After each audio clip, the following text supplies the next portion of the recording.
Hello, my name is DeSantis. I'm the director for the St. Raymond Nonnatus Foundation for Freedom, Family, and Faith. I want to tell you what's been going on with us since we've been in existence in 2015. The Mercedarian friars came together and decided that they wanted to start a foundation to make outreach to families in crisis. And that's exactly what they did when the St. Raymond Nonnatus Foundation came into existence as a nonprofit 501c3 headquartered in Philadelphia.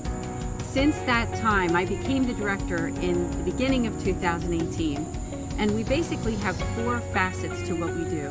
We offer prayer, priestly consultations, podcasts and videos, and also programs and events. Now, if you've never been to our website, just to invite you to go to nonatus.org and check out all the great things that we've been doing. Because since that time, since we've been in existence, we've now helped hundreds of families who are going through really challenging times. And as you all know, we went through a really challenging time in 2020. So I'd just like to invite you to go and check out the great things that we're doing. And there's more to come. If you or your church community would like us to come and do some type of an event where we can talk about what we offer in terms of that pastoral accompaniment and making outreach to families in crisis, please do reach out to us. And I'm just so grateful to be able to serve people like you and your families. So again, learn about us at nonatus.org. Thank you.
Fiat Ministry Network and Patchwork Heart Ministry present Journeys in Faith. Now, here's DeSantis.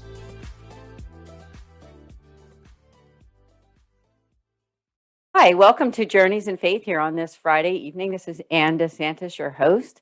Great to be here. And I have a wonderful guest for all of you. I have Hannah Magnelli. She is an opera singer and also an actress. Hannah, thank you so much for joining us on Journeys in Faith. Of course. Thank you for having me. And you were also a guest on Sowing Hope, the podcast that I do with Bill Snyder on Patchwork Heart Ministry some time back. And Yes. That was also an honor to get to know you. And we're also grateful to Patrick Novakoski for the introduction between the two of us so that we can learn more about your work and all the great things that you're doing. I'd love to read your bio for those watching the show right now, because you have such experience in what you do. And your bio is that you are rapidly establishing yourself as one of opera's brightest young stars, equally comfortable in opera, musical theater, the concert hall, and the recording studio, making your European debut singing Malika in, now I'm not going to pronounce everything correctly here, so let's just hope that I do my best, in Tuscany in the summer of 2019, and your New York debut. I might skip over some of the pronunciations, which I'll have you help us out with later. And you played the role of Carmen and the role of Dorabella in Mozart's Così fan tutte in May of 2022. You worked and interned with many great musicians, such as Daniel Baraboin. Am I pronouncing his last? Baraboin. And musicians from the West Eastern Divan Orchestra, Sebastian Weigel, and the Grand Teatro del Luce. I think I'm pronouncing that correctly. Liceo. Thank you. Barcelona pianist Lauren Green, and musicians uh, from the Virginia you graduated from the Virginia Commonwealth University, majoring in Yes. vocal performance and minoring in German. Further studies include bel canto in Tuscany, and you worked with an acting coach, Donna D. Vaughn, and many other people.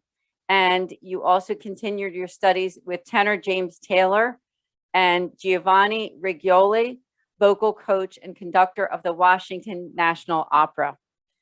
And I have to, admittedly, I skipped over some of the pronunciations there because I'm not really all that bilingual and I don't want to embarrass myself.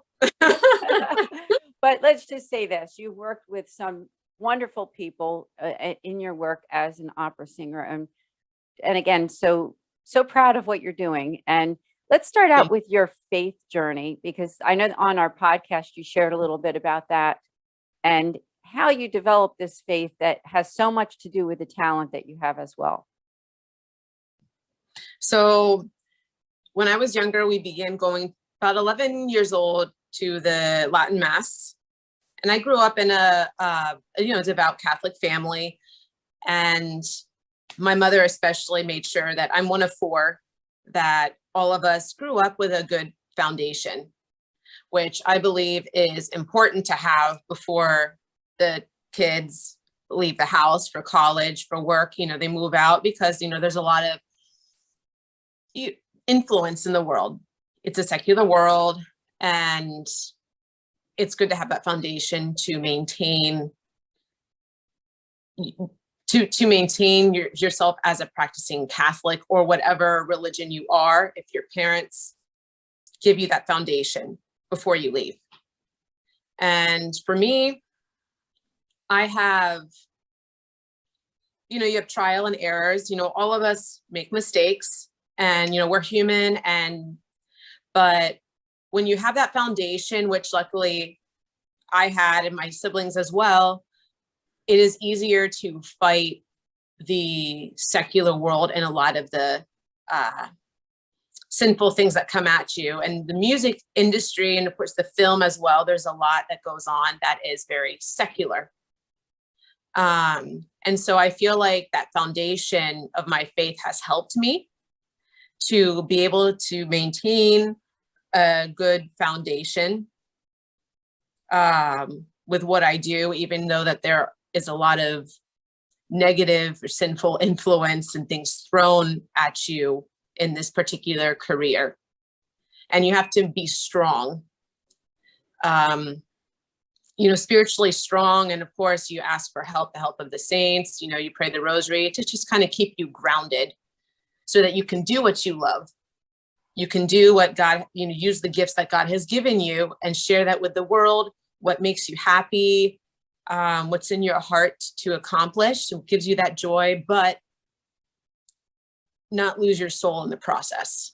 So important. And especially, I don't know whether I would say that what you're doing specifically as an opera singer, it is within the entertainment industry. I think when people think of entertainment industry, sometimes they think of movies or actors or, something more on that realm, but not so much or maybe they think of, pop or rock singers, things like that, people who are in bands, but maybe what you do, they're not associating that with the quote, the entertainment industry, but it still is. I mean, even if it's more the fine arts, right? And more of something that's to be appreciated. And, it draws in all different demographics and ages, as opposed to just the younger people, right? Right. As opposed to some of the, more modern music, but it's still the entertainment industry. And like you said, there's still some temptations. There's still some things that you have to stay close to God, because you have to stay, within virtue and not vice. We can all, I think in the entertainment industry, sometimes there's always that temptation that it's all about me and it's all about my performance, and how many people think that I'm wonderful and what I do is perfect. And do you agree? Yeah, there is a lot. There's also a lot of pressure. There's There's a lot of pressure, and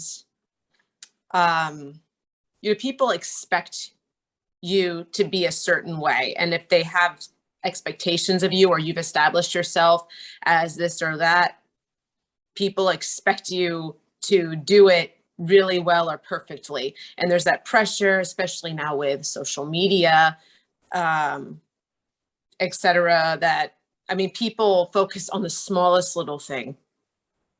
The smallest little thing, I they agree. Yeah. they'll even say, it's things as simple as,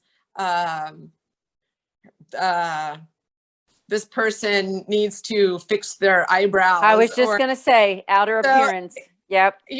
Or that person's, those roots are things like that. Yeah. Oh, absolutely. So there's a lot of people take pictures of you in public or start videotaping you. So there's a lot you're risking. You're risking, depending on how well known you are, having privacy. But again, that pressure, and there's a lot expected of you. And what a lot of people don't understand is that you see the outer shell of the industry and of the artist, but what people don't see is what's going on behind the scenes, and whatever that is, and especially interiorly with that artist, and what they have to go through, the practice, the time, the pressure, what's really going on behind the scenes. And it's a lot of people in the audience or watching the show or whatever it is don't realize that each of those artists do have struggles, and it's not always butterflies and rainbows and right. Great butterflies and rainbows. Yeah, it's always like that. But there is that aspect of, yes, you get praise, you're good at what you do, and you get that it's like a dose of dopamine. You get these comments on social media, all these likes, and people praising you for your talent. And we're human, and we, it's normal for people that's to help motivate people, and to feed off of that. It motivates you and makes you feel good, and you practice even more. It makes, and I think where the faith comes in is, and this can be harder to do when you forget about it, is God has given you these gifts. Are you using it for his glory or for yours? yes. And I think it's natural human nature to want to have some of that for yourself, but like I said, it's easy to forget the spiritual aspect of this. And why did God give you this gift? How does he want you to use it? Because there are many artists that abuse the gifts that God has given them. And a lot of that has to do with your faith foundation. And that's just not in Christianity, but others as well, other religions with people that have had their parents be, I don't want to say strict, but really focused on getting their children in line with what's right and what's wrong, what they should and shouldn't do. Because these parents know that when these kids go out in the world, especially a world like this, or areas of work, there's going to be a lot of temptation, and these things that are thrown at you are not thrown at you all at once, or this big change in yourself. It's done very slowly. Oh, yes. Little things to change you and get that mindset that it's okay to do this. It's okay to do that. So it's not this grandiose change. These people, you form your image slowly. Sometimes it's good, but sometimes it's not so good. It really depends on maybe who's in control of you. Wow. So well And when said. when you're in the moment, sometimes what's really hard is when you're in the moment, people will do it, but then they realize later, oops, maybe I shouldn't have done that. And then they're kind of stuck. And, you could be on set somewhere and they could be like, if you do this, we'll give you an extra, like this much more money, or we'll do this. And if you're on the spot, you'll be like, oh, okay. And it's not that much that you're, and then you're thinking, oh, I shouldn't have done that, because you don't feel in those moments you hear something really positive that you're going to get. And it's so that's where it's good to have that faith, to be able to be aware of things like that are thrown at you and say, okay, I shouldn't be doing this, or maybe this isn't a good idea. To train yourself to the point where in the moment you can say no. Yeah, I love everything that you said, because it's all true. And all I'll say on my end is that something that I do on a very, very part-time basis is, as a 55 plus model actress in the greater Philadelphia area. And I understand exactly what you're saying, because you might be within a group of people on set, as you said, where you might be the only person of faith at all. And it's just, and I do think that in that world, sometimes the respect is not there. Sometimes it is, but many times it isn't. So there thank you. are other artists that are practicing in their faith. Yes. Good. They keep it low key. Yeah, because they know what they're up against. That's exactly what it is. And you lose, and we do have to take a commercial break in just a minute or two. But one thing I would say is that for me, I've turned down way more things than I've accepted because of that element of things that are something that I'm against in some way, shape, or form. Right. And you don't always know that right away until you ask a lot of questions, you know? Right. So I think we can have a side conversation about this, but God has a reason why we're talking about it. And it's a great topic for the show, because this is journeys in faith, right? And part of that journey in faith for all of us, even those who are not in the entertainment industry, is that saying yes to God and no to evil every single day of our lives. And it's a fight for every single one of us. So now we do have to take a break. We have a lot more to talk about, because we are going to talk a lot about what you're doing and that call to action to our audience here, to your profiles on social media and your beautiful work as an opera singer. So we'll be right back here on Journeys in Faith in just a few minutes. Today, many students go to college with numerous questions about their faith, yearning to know if the seed planted in them as a child is both true and practical. Using the miracle on the road to Emmaus as a model, young adult ministers conversed weekly for 3 months with college students about the most pressing questions they had about the Catholic faith. As they journeyed together virtually, something amazing happened.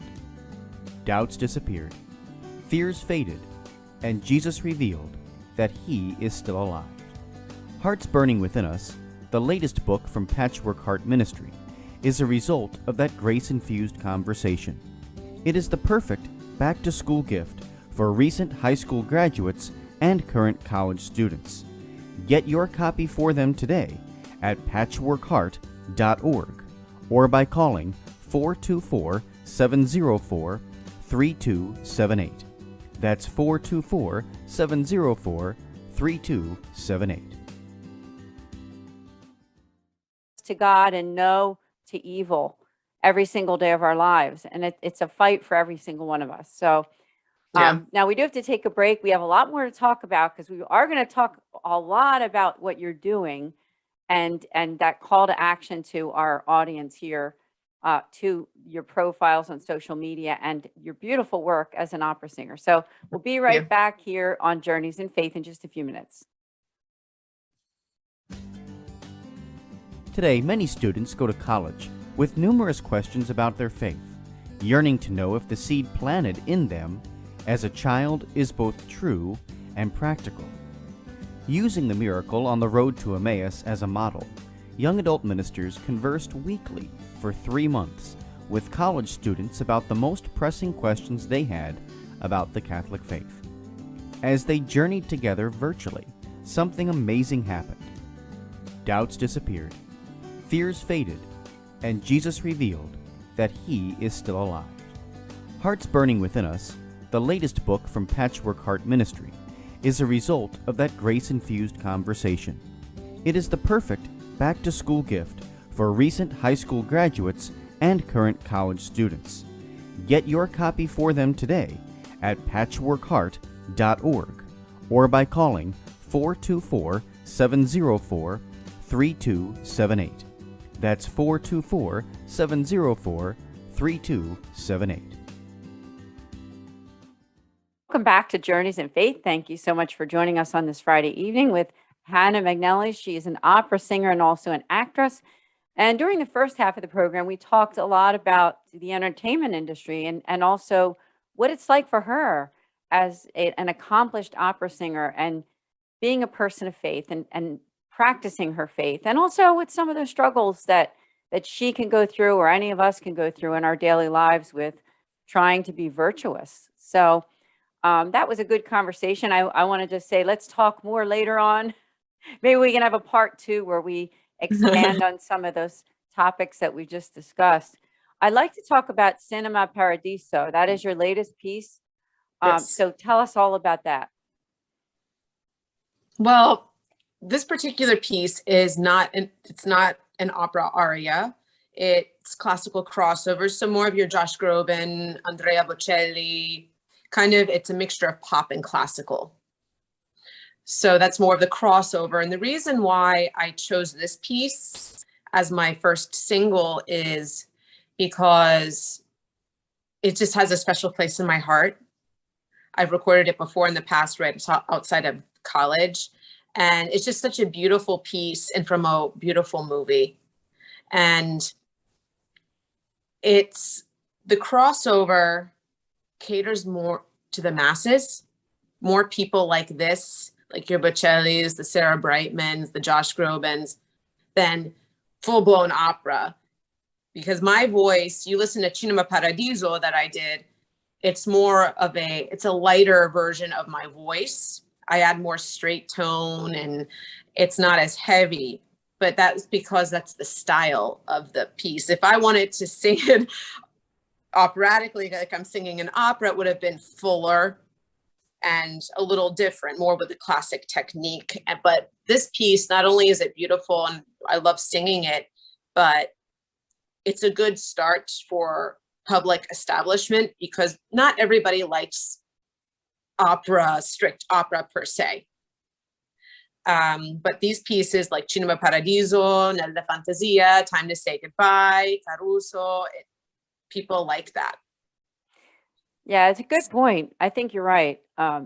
Most people tend to like music that's kind of more like in the middle, Right. Like And not the extremes of music. So I think that's a good point. And I listened to it and I think it's beautiful. And Thank you. tell us, people who are watching who want to get that piece, how do they do that?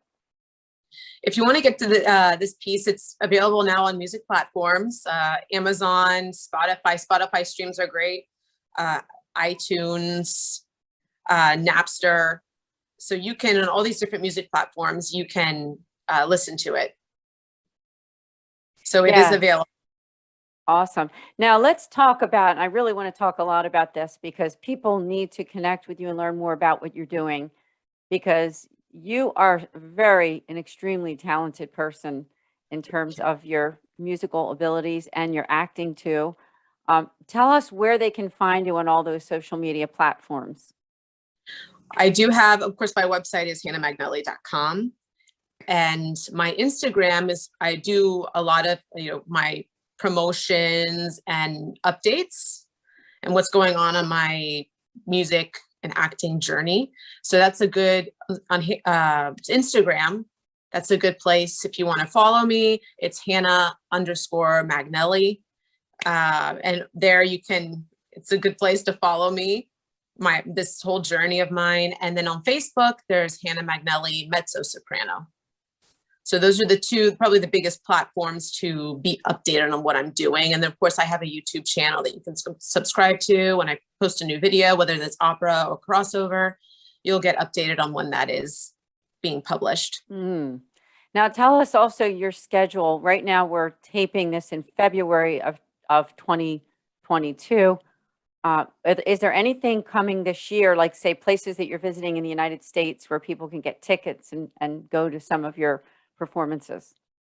Well, now with COVID we're I guess, slowly coming to the end, hopefully, of this pandemic. There are still, unfortunately, performances that have been canceled and are still getting canceled. And also they had to cancel last season. So a lot of performances that were canceled in the previous season are now in this season. So a lot of singers have to wait until next season to have opportunities because they're making up the 2021-2022 season now from the 2020. So right now I do have coming up Così fan tutte, and which will be at the end of May. You'll be able to watch that studio performance at In Your Ear Studios. There will be a YouTube live and I believe a Facebook live link where you can watch it. And that is not yet available, but it will be. And that's through In Your Ear Studios. If you want to be up the link, but you can also follow In Your Ear on Facebook and they will post the event in the link. And that'll be the end of May. I will be singing Dorabella, which is a lot of fun. It's a great role. Last year I did Carmen. And I do plan on doing some more projects. Right now, I am working with Amitha Studios, and I'm hoping to do Time to Say Goodbye duet with John Reason. And I would like to do the Carmen Seguidilla. And there are a couple of other recordings I would like to do in the future that I can make available to the public for just establishing myself, and as well as videos. So right now with where we are with COVID and the opportunities that I'm able to have now with all of that, that is currently what's going on. It's all good. And there's more to come, I'm sure. Yes. And just backing up a little bit, I really loved what you said during our first half of the show about, and especially at the beginning, how this journey came about for you was it started in childhood. And some Yes. of the good decisions that your family made, your parents made, that guided you on that right path. And I think it's beautiful that now at your age and what you're doing and in your career, you are faced with like your own decisions and saying like, which road am I going to go on? Right. And so I think it's really wonderful and a testament to your upbringing that you have really decided to go in that correct path. Like you said, there's going to be times where you're tempted, especially in the Yeah. entertainment field, because they may pay you a certain amount. I know this even for myself with commercials or acting jobs where it's like, okay. And I read through what it is. And I say, you know what? I don't care if it's $2,000 for a day. Yeah. Sorry, I can't do that because it's not something that I agree with on my Right. morality, for my morality and what I really follow in my faith. Right. So I just think it's good that you have that recognition. And when you sang it on this show, I mean, it's public, you're publicly saying that you have a certain standard, right? You have a certain standard of the type of work that you will accept in that field. Am I right? Yes, you have to. And of course, too, my acting agent is also Christian. She's devout Christian. So she's really good at what she submits her actors to. Very good. Very good. So any advice for someone watching with a child or a younger person who wants to get involved in something like what you're doing in terms of being an opera singer? I mean, maybe were there some things that you did in your early life that led to where you are now? Well, I started vocal lessons when I was very young. And of course, at the time, you don't sing an opera. That's not something you should do. Your vocal cords are not fully developed. And even when you go to college, there's certain arias that you are not able to sing yet, which is why a lot of those 10-year-old opera singers, they consider opera singers that come on America's Got Talent, etc., their voices burn out because it's too much for their voice. The female vocal cord is like the size of a dime, and that's fully developed. So I was singing appropriate music at the time, a lot of musical theater and art song, and a lot of singers start at church.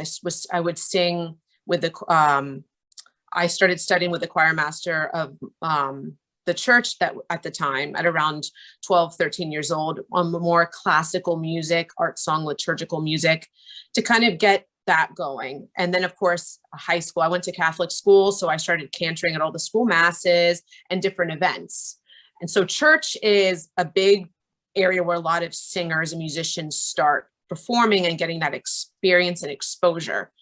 And of course, college, whenever you major in music, it's going to be, the classic technique is going to be the base, regardless of what genre you want to go into.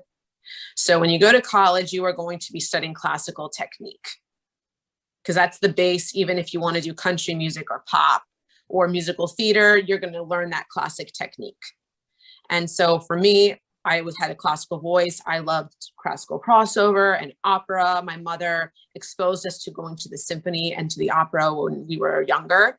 And I had just always had that musical talent and desire. And it was just such an inclination. Like, my heart has always been in music. I played violin for more or less 12 years, and I started acting when I was younger. And I just always felt at home and just happy.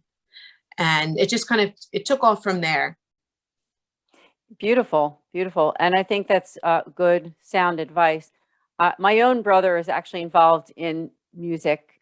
He's more of, I guess, in the realm of, he's a singer, songwriter, more of like a folksy kind of a sound. But I remember when we interviewed him, I asked him that same question. And I said, if there was someone watching, what advice would you have? Or what do they need in order to move forward? And the word that he said back, which I think you would agree, is raw talent. Without that raw talent is something that is needed, isn't it? It's not like, you can't just say, I want to be an opera singer, but yet you do need to have some kind of raw talent. Is that true? Yes, you do need raw talent. You need the passion, and motivation is a big one. And you have to be willing to accept the fact that you are taking a risk, because you're not guaranteed fame or full success where you're making millions of dollars or hundreds of thousands of dollars. You're taking that risk, and you have to just really love what you're doing. It's very costly. My vocal lessons, the travel, my coachings. So you have coachings and voice lessons. It all adds up. And if you're not sponsored, sometimes you get patrons, which is always nice, where they pay for you. They see an artist, they want you to succeed, and they pay for things for you to help. And I do not have that right now. So it's all coming out of my pocket. And you have to really love it to invest that. And of course, you don't have a salary. And so you're risking a lot. And I would say you definitely need that motivation. It has to be something that really lies in your heart to want to do, that passion for it. So it's definitely, if you love it, it's going, no matter what side job or other career that you have, it's always going to stay, and you're always going to go back to it. Yeah, it's excellent advice. And if somebody's watching, maybe they want to get in touch with you on your website at hannahmagnelli.com. I'm sure you have a contact form there if anybody wants to ask questions or learn more about what you're doing, or just to find out some of those dates and upcoming events that you're doing. So I want to invite everybody again to go to those social media platforms, to Facebook and Instagram. And I think that was just mostly those two, wasn't it? Facebook. Instagram, Facebook, and of course I have my website, but and the website and YouTube as well. And YouTube, make sure that you connect on all those places.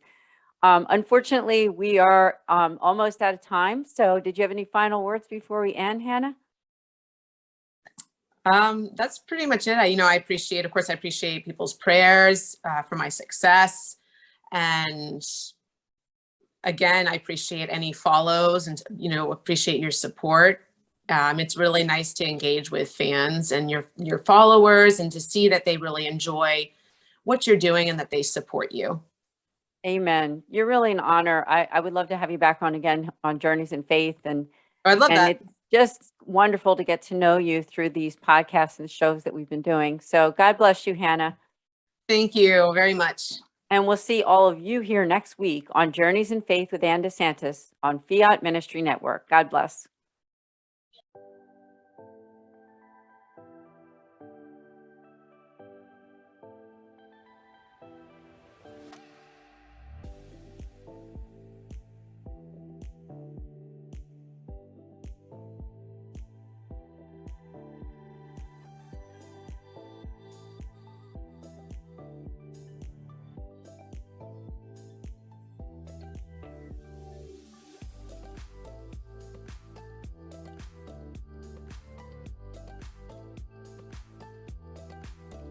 Journeys of Faith is a production of Fiat Ministry Network and Patchwork Heart Ministry. For more information about Journeys of Faith, email info@fiatministrynetwork.tv. And be sure to friend, follow, and like us on social media. Just search Journeys in Faith with Ann DeSantis.